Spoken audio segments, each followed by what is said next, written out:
Almanzar y eso es Paneo Semanal, dando como siempre en primer lugar las gracias a Dios por permitirnos estar aquí con ustedes y a ustedes por concedernos el siempre grato e importante honor de escucharnos por esta Sol 106.5 FM, de vernos en YouTube, en nuestro canal Paneo Semanal y en el canal de Sol 106.5 FM y de seguirnos en nuestras redes sociales Paneo Semanal, saludando como cada sábado a mi hermano y compañero Luis José Polanco. Muy buenos días, Eliseo, y muy buenos días a todos nuestros queridos y amables teleoyentes que nos dispensan el favor de su audiencia, como todos los sábados, de 10 a 12 meridiano en su programa Paneo Semanal. Bueno. Y aquí estamos para compartirles las informaciones.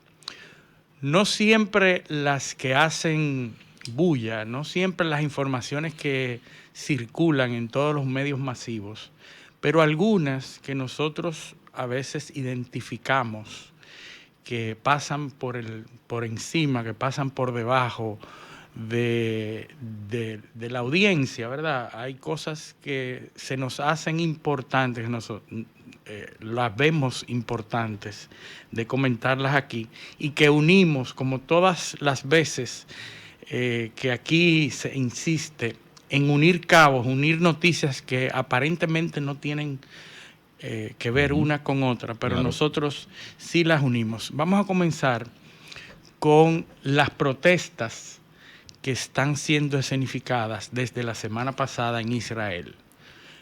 Hay grandes protestas, lo que... Hubo incluso una huelga general. Una huelga general del sindicato más importante de Israel. Sí. Y de fuerzas de izquierda, porque a pesar de que Israel tiene un gobierno democrático y fuerte, tiene también facciones. Claro, no, hay una oposición fuerte. Y además de eso, porque hay mucho desconocimiento de cómo funciona la sociedad israelí.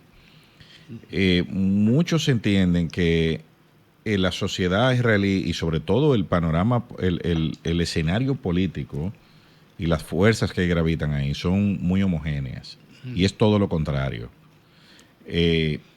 Por ejemplo, en Israel, casi el 25% de los ciudadanos israelíes son de origen árabe. Sí, son árabes. Completamente. ¿Entiendes? Entonces, por eso... Y tienen una representación política. Por supuesto. Son la cuarta parte de la población. Exacto. ¿Entiendes? O sea, nosotros...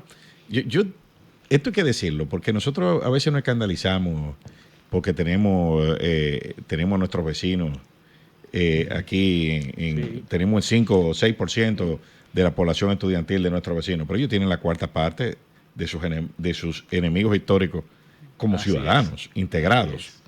Y no todos los ciudadanos israelíes de árabes tienen animadversión hacia los que profesan otros credos como el judaísmo, que es súper diverso también, que no es una sola religión, no puede hablar a los judíos como un solo grupo, sino porque son muchísimos grupos y hay grupos de esos que son extremistas radicales que son enemigos del Estado de Israel y son ciudadanos israelíes. Sí. ¿Entiendes? O sea, es un país muy diverso. Sí, muy heterogéneo. Muy diverso, muy heterogéneo, y todas esas fuerzas convergen en acuerdos básicos. Sí, si no hay manera de conformar gobierno si no hay acuerdo. Exacto. Netanyahu, nosotros lo hemos dicho aquí muchísimas veces, estaba en la cuerda floja antes de que empezara todo esto.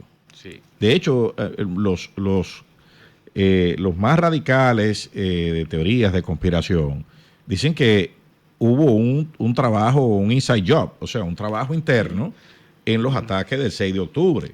Sí, hay teorías sobre eso de que pudo haber sido coordinado, que eso fue lo que salvó la integración. Lo que sí podemos decir aquí, porque es un hecho no controvertido, es que a menos de 30 días de cumplirse un año de los ataques, todavía la investigación de qué sucedió no ha salido.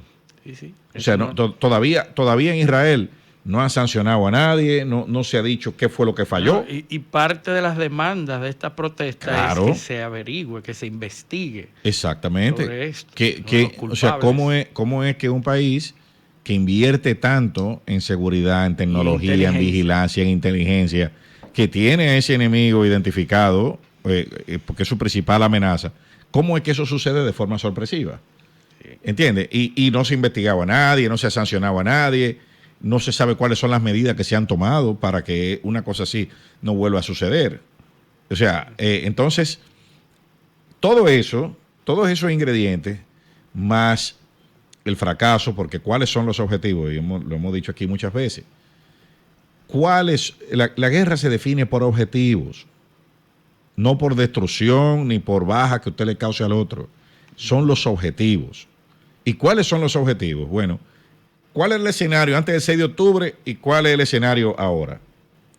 ¿Dónde están los rehenes? Bueno, todavía sigue una parte de los rehenes secuestrados, y lo que están rescatando son cadáveres ahora. Ahora, exacto. Los últimos que han rescatado en el sur de Gaza. Ajá, que lo ejecutan ahí. No es que tenían los cadáveres de meses atrás, no. Sí. Lo ejecutan cuando lo van a rescatar. O sea que la misión es un fracaso. Sí. Porque no lo están rescatando vivo. Bueno, parte de las demandas que están exigiendo estas protestas es que se haga un acuerdo con Hamás. Claro. Que se logre un acuerdo de alto al fuego con Hamás para que permita que los secuestrados retornen, los que quedan. Parte de esto es que el gobierno insiste en que la solución es militar. Y Hamás, por su parte, está diciendo que la solución militar lo que va a producir es la muerte de los secuestrados, que no hay ahí. Si no hay un acuerdo al fuego, no hay posibilidades de que los rehenes retornen a su casa. Quedan 101 rehenes en poder de Hamás, de los cuales 35 ya han sido declarados muertos. Así es. O sea, quedan 66 vivos. Hamás está diciendo, si sigue la ofensiva militar, no va a haber posibilidad de que los rehenes lleguen íntegros a sus hogares de nuevo. Entonces, el gobierno por su parte está diciendo que no hay posibilidad porque los acuerdos que se pretenden son insostenibles, no se pueden ejecutar. Lo que pasa es que la coalición que sostiene Netanyahu en el poder lo ha amenazado. Sí. De hecho, ya ha sufrido bajas. Sobre todo la parte ortodoxa, que son los más recalcitrantes. O sea, Netanyahu no tiene otra opción para mantenerse en el poder que seguir con la escalada. Exactamente. Pasa algo muy parecido a lo que comentábamos la semana pasada de Zelensky. Claro. Es que la actual situación favorece a los gobernantes el mantener el status quo del conflicto. Mantenerlo así, porque si se resuelve, atenta contra la estabilidad de su propio gobierno. Es así. ¿Verdad? La base de sustentación de esos gobiernos es el conflicto. De hecho, por eso hemos visto cómo el conflicto que empezó en la Franja de Gaza se ha ido extendiendo y ya es una guerra regional. Es regional en 4 puntos. Ya estamos hablando de que en Cisjordania ha habido una ofensiva de las fuerzas israelíes que incluso terminó con la vida de una activista norteamericana, que por cierto, se dice que es norteamericana, pero en realidad es de Turquía, es turca.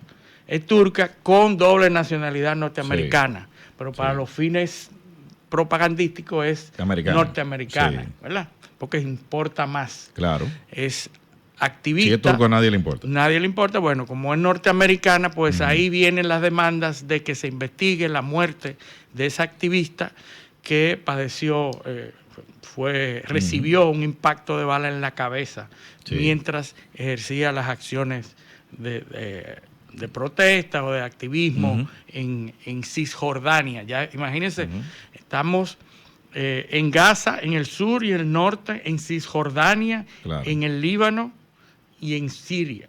O sea, 4 puntos de conflicto. Y sin contar con los proxies que están actuando, como los hutíes, en el Mar Rojo, y la desestabilización regional en sentido general. hay unos puntos donde los israelíes se han, vamos a decir, han sido muy enfáticos y han dicho que no van a ceder, que es por ejemplo, el control del corredor Filadelfia, Sí. que es una franja en la frontera con Egipto, entre Gaza y Egipto. Sí. Los israelíes exigen controlar esa frontera porque dicen que por ahí... por ahí que llegan las ayudas. Hay una línea de suministro. Suministro de Irán, desde Irán. Exactamente. No, y desde Egipto. Y desde Egipto. Desde Egipto. Pero originada en Irán y sus aliados. Sí, el triángulo. El triángulo. No sé si ustedes recuerdan que recientemente hubo se hizo una especie de muelle, ¿no? Para llevar ayuda por la vía marítima. Pues ya eso lo levantaron, lo recogieron los americanos. No hay manera. Sí. Ya muelles artificiales para que recibieran ayuda, como la ayuda ya se suspendió, pues ya no. Ya suspendieron también la llegada por la vía aérea, aquellos paracaídas que ya estaban llegando. Porque todo es un acto, todo es un acto común, todos son cosas comunicacionales que tienen mucho que ver con las elecciones de los Estados Unidos. Todas esas medidas se tomaron a raíz de las protestas universitarias. Para calmar a los estudiantes, entonces hicieron esos esfuerzos y también para calmar las protestas en Francia, en Inglaterra y en otros países de la Unión Europea, pues se hizo un esfuerzo, ¿no? Como una especie de allante. Sí. Yo llevo ayuda, tiro eso ahí, hago un muelle y después recojo todo y no llevo nada. Vamos a ser reiterativos en decir que la narrativa es lo que gobierna al mundo. Así es. El relato es lo importante. Los hechos pasan a un segundo, tercer lugar. Exactamente. Así como decía creo que era polaco, el político, que decía que cuando la información se volvió un negocio, la verdad dejó de ser importante. Dejó de ser importante. Entonces, más importante es el negocio. Y siempre mencionamos aquí a Roger Ailes, el hombre, el ex magnate de Fox, que decía, la gente no quiere estar informada, la gente quiere sentirse informada. Sentirse es diferente. O sea, que sentirse informada. Sí, sentirse informada es diferente de estar informada. Por supuesto, 1000 veces. Y otro que leí por ahí que decía que consumir noticias era como consumir margarina. Así. O sea, tú sabes que hace daño, que hace mal, pero tú crees que es mantequilla. Entonces tú sabes que son mentiras, mucho disparate tú estás viendo, pero tú crees que es información y que no está perdiendo tu tiempo. ¿Entiendes? Pues lo importante es lo que la gente crea. Así es. Algo que tiene mucho que ver, las declaraciones de Pedro Sánchez, que proclama que van a iniciar una cumbre con Palestina, que va a iniciar y que va a proponer una cumbre de España y Palestina. Y yo me pregunto, ¿con qué Palestina? ¿Con quién? ¿Quiénes son los...? Bueno, ese es el gran problema. Es el famoso animal de dos partes que no encajan. Así es. Al que Netanyahu hace alusión como parte de la estrategia israelí para manejar a los palestinos, era dividirlos. Entonces, los que están en Cisjordania, obviamente, tienen en común que están siendo atacados los dos. Sí. Uno en dos frentes, uno por los colonos y por el ejército israelí, y el otro solo por el ejército israelí. O sea, en Cisjordania son los colonos con los asentamientos irregulares, sí, que son los judíos ortodoxos. Sí, y que no pierden oportunidad. Cada vez que hay desestabilización en el área, se aprovechan para ocupar más terrenos. Claro. Y cada vez más terrenos. Y son peligrosos, matan gente. Y han declarado que el Estado y las leyes somos nosotros. Así es, ellos no están subordinados a ninguna política exterior israelí ni nada. Entonces, ese panorama está bastante difícil. Complicado. Mientras tanto, esta semana Hamas publicó la cifra de muertos en la zona y ya superan los 40.000 muertos en el conflicto. Increíble. De los cuales más del 60% son niños y civiles. O sea, estamos hablando de una de las matanzas de niños más grandes que se ha registrado en la historia reciente. Comparable, y obviamente guardando las distancias, con lo que pasó en Ruanda. Entre aquel conflicto entre Tutsis y Hutus, que dejó cientos de miles de muertos, niños y todo, una guerra étnica. Uno de los episodios más sombríos de la historia de la humanidad. Exactamente. A ese nivel es que estamos nosotros en términos comparativos. Y todo porque se puede dar en un ambiente como el de hoy. Porque se puede dar, porque nadie está interesado. No, porque no hay el ordenamiento internacional. O sea, Elena Baerbock, la ministra de Relaciones Exteriores alemana, dice que, bueno, que el gobierno alemán considera que la respuesta israelí es desproporcionada. Sí. Hasta ahí es que llegan. Sí. O sea, tú sabes lo que cuando publican eso, y si ustedes ven los noticieros alemanes, por ejemplo, la Deutsche Welle, que yo lo veo mucho, te dice, cada vez que dan una estadística de esa, te dice, el Ministerio de Salud Pública de Gaza, controlado por Hamas, organización declarada terrorista. Sí. O sea, para todo tenían que justificar. Claro, o sea, es dando el dato, porque hay que dar la información, pero primero destruyendo la credibilidad. Sí. O sea, tú dices que lo controla Hamas y que además Hamas es una organización terrorista. Sí. Entonces, o sea, condicionando al oyente, mira, van 40.000 muertos, por eso lo dicen esto, que son terroristas. Sí. Pero se da en una situación mundial en donde el orden mundial tiene y está combinado a permitir eso, porque no hay de otra. Claro. Cuando hablamos de orden mundial, tenemos que hablar del nuevo orden mundial que se está dando con China. China está actuando de una manera muy inteligente, callada, tranquila, pero dando pasos muy importantes en el mundo. Muy chino, muy estilo terracentrista, ¿verdad? Como son ellos, ellos son sinocéntricos, porque China es el centro del mundo para ellos, ¿verdad? La semana pasada salió una noticia de unas personas que fueron denunciadas por espionaje en Nueva York. Unos ciudadanos norteamericanos, ciudadanos chinos también que nacieron en China, Linda Sun, que no era nada más y nada menos que la segunda al mando de la gobernadora del estado de Nueva York, Linda Sun. Perdón, déjame dar este dato antes de que tú termines, para cerrar con el tema de Israel. El conflicto de Kosovo dejó 13.000 muertos. Kosovo. ¿Vieron? Donde fue la OTAN y bombardeó a todo el mundo ahí. Sí. Ahí sí se pudo hacer algo. 13.000 muertos. En este van 40.000. ¿Están oyendo? No es lo mismo. ¿Están oyendo? O sea, de 13.000, 40.000, de los cuales hay 25.000 niños. ¿Entienden? Sí. ¿Entienden la dimensión de lo que está pasando ahí? Yo no estoy diciendo nada. O sea, son números. Son números. Y son vidas humanas. Niños. O sea, niños. Yo sé, muchos de nuestros oyentes tienen hijos. Sí. Nosotros tenemos hijos. Sí. Niños. Más de 20.000 niños muertos van ahí. ¿Entienden? Y esa fue la última guerra que vivió Europa en su territorio. El conflicto yugoslavo, que todos lo vimos en las noticias, que vimos cómo veíamos las atrocidades de los serbios, que funcionó el ordenamiento internacional, que se llevó a Milosevic y lo procesó, y todo se resolvió. Se intervino y la ONU entró y puso el orden. Claro. A un alto costo. La OTAN. La OTAN y la ONU, que primero bombardearon. Primero bombardearon sin autorización ninguna. Y después entonces legalizaron todo. Sí. Y se inventaron el eufemismo de intervención humanitaria. Pero en la intervención humanitaria se tiraron miles de personas. Humanitaria porque hubo muchas pérdidas humanas y muchos niños muertos. Esa es la justificación de la intervención humanitaria.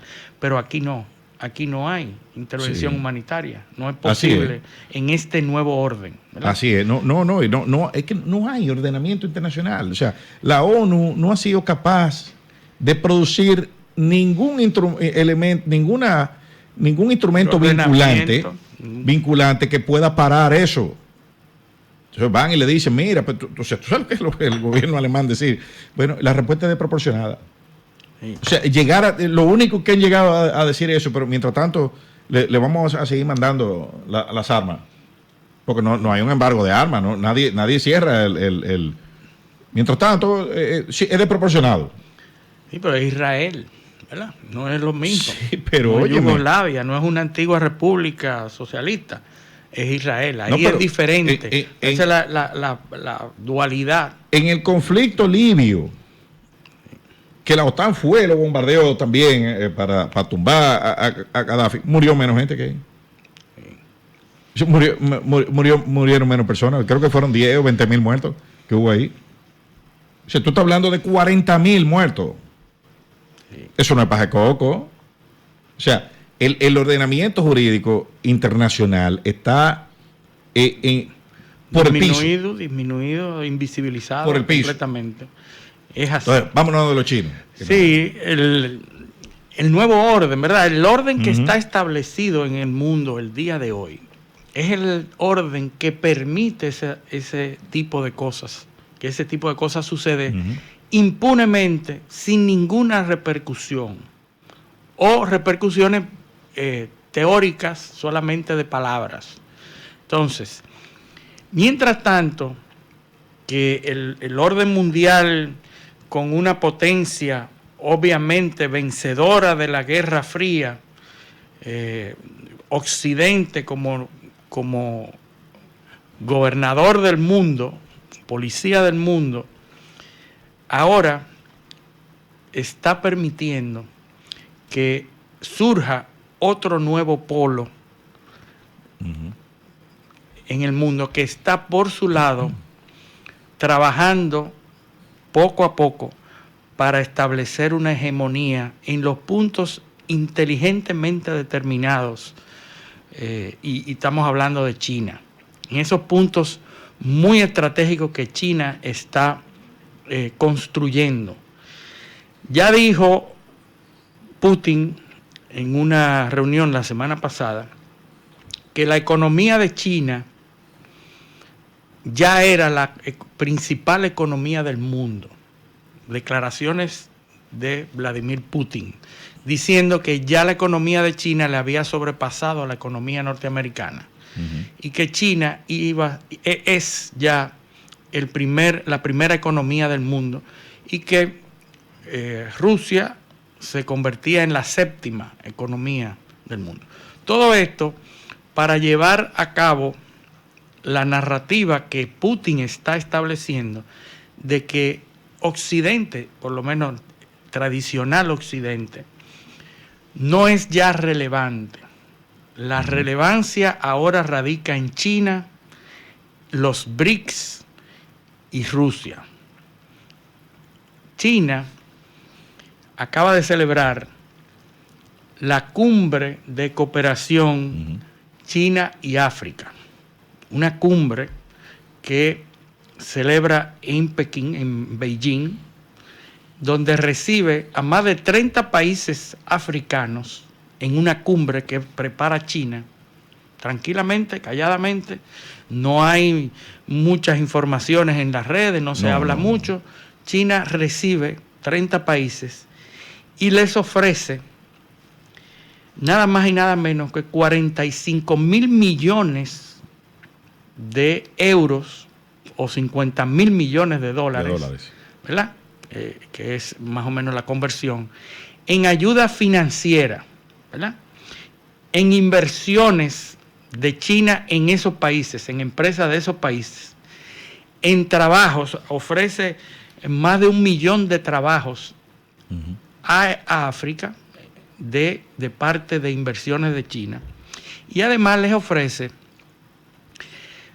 eliminar los impuestos y las tarifas a los productos africanos que entren en ese mercado chino, que es el mercado más grande del mundo. La población china es un mercado sumamente importante. Lograr que un mercado como ese llegue a un país productor de lo que sea a cero arancel es muy deseable. Y también ese movimiento estratégico chino es para tratar de conjurar la principal amenaza a la prosperidad china, que es el declive de la población. Completamente. Donde están las tasas de natalidad más altas es en el continente africano.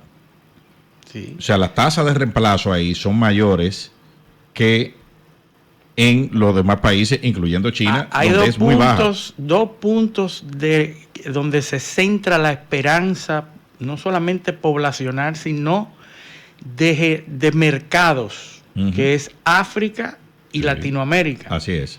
2 puntos en el mundo. Quienes conquisten esos 2 puntos tendrán a la larga ventaja competitiva contra todas las demás economías. Y es un tema evolutivo, Luis, porque ya en el nivel de civilización que está la humanidad, somos capaces de producir en masa prácticamente todo lo que se necesita y a precios bajísimos. Como le está pasando a China, que tiene una sobreproducción. Exacto. Entonces tú tienes que llegar, ¿dónde tú vas ahora?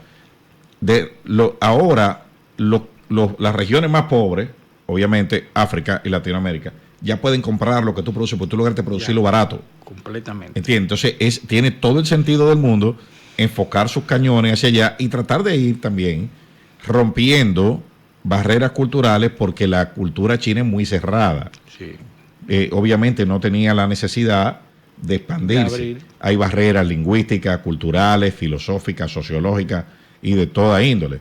Entonces, esos puentes que se están poniendo, occidentalizando a los chinos y a la vez orientalizando a los occidentales, facilitan todos esos intercambios. No, y ante la situación de mercados tradicionales como Europa y Estados Unidos poniendo barreras a la producción china, entonces dice, ven acá, pero aquí tenemos a los africanos, a los latinoamericanos que pueden consumir. No, que las barreras son resultado de la desesperación, de la incapacidad de reaccionar. O sea, lo que está pasando en la industria automotriz es una cuestión de panto y brinco. Sí.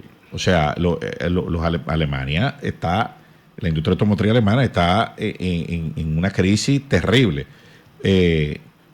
O sea, la incertidumbre en el futuro por las tecnologías de los vehículos eléctricos. Ya Volvo dio para atrás. En 2030 iban a ser eléctricos todo. Ahora dijeron que no, que es híbrido. Sí. O sea, que no hay manera de competir o de disminuir el impacto de la economía china en el mundo. Claro. Que no sea de manera militar. Y esa no es una opción. Lo que pasa es que China, a diferencia de los Estados Unidos, como no tiene que cuidar al mundo militarmente, ni le interesa, ni le ha interesado nunca. Y tampoco su economía se rige por las fuerzas de mercado como lo son en Estados Unidos, donde la economía es un factor determinante, pero está privatizada totalmente. O sea, nosotros vimos, por ejemplo, esta semana, ayer me parece, que se publicaron las cifras de empleo en Estados Unidos. Donde se está recurriendo a todo tipo de artificios para llevar una imagen de estabilidad económica. Se revisaron preelectoral. Claro, se revisaron las cifras de creación de empleo de los 2 meses anteriores y se revisaron a la baja. Dijeron, miren, lo que nosotros dijimos no era así. Fueron menos empleos que se crearon. Todavía menos. O sea, no, exacto, todavía menos. Entonces, lo que se está buscando ahora es ver cómo la economía presenta variables que justifiquen una baja en la tasa de interés, que es la señal de por dónde va la economía, ¿no? Entonces, ¿qué está pasando ahí? Bueno, ahora resulta que no es un 0.5%, que puede ser que sea un 0.20% que bajen. Bueno. La FED, ¿entiendes? Porque sí, los niveles de inflación se han conseguido, pero mira lo que está pasando en el mercado laboral. ¿Entienden? O sea, no es tan fácil. Ahora, China, las fuerzas de la economía china no se mueven necesariamente en esa dirección, ni con esos criterios.